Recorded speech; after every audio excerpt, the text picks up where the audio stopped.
Time now for your tech feature with Toby Shapshak from Stuff magazine. Toby, good to have you as always. Now, I understand that Google is threatening to pull out of Australia over demands that it pays news media.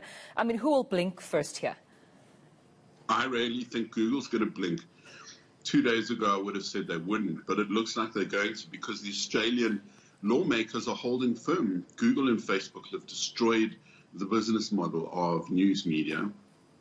They've always claimed it would be in publications' best interest, but 10 years later, it isn't. It has destroyed our media, and Australia is taking a hard line at it. And it's a really interesting experiment to see what happens, because Google would have to pull out the whole country as they've threatened.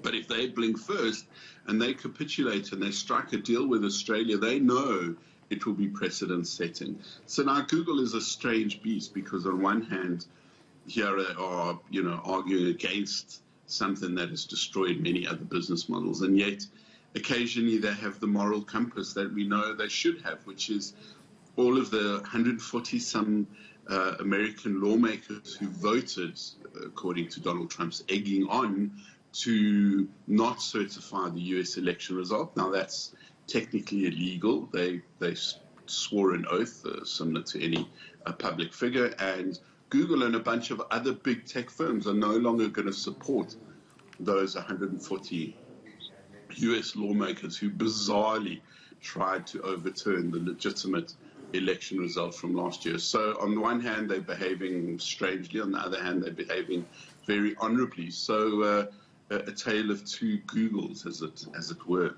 Yep. But much more interestingly, I've been playing with this really spectacular laptop, and you don't really see much changes in laptops. It's the Asus ZenBook, very thin, very powerful, well known for its very innovative features. And this one has this very strange little screen that pops up at the bottom. They call it a ScreenPad Plus.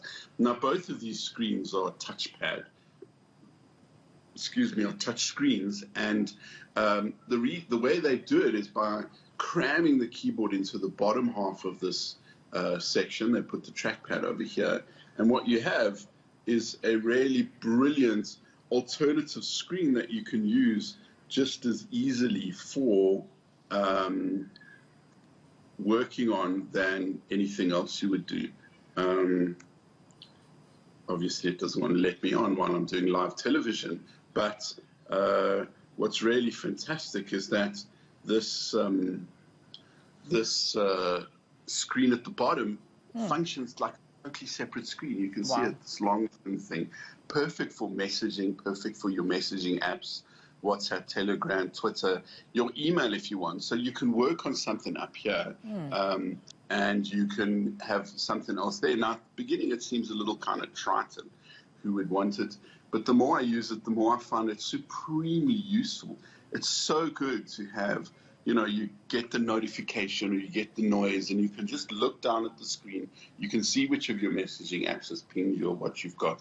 You can look at it or respond to it or not and just carry on working. Or if you're doing something that us journalists do a lot of, which is transcribing or looking at multiple things or copying quotes from an email reply or something like that, really, really handy. And of course, it falls back down to this really thin, luxurious laptop. Very powerful, very strong, good for Asus. They really are innovating on the hardware front.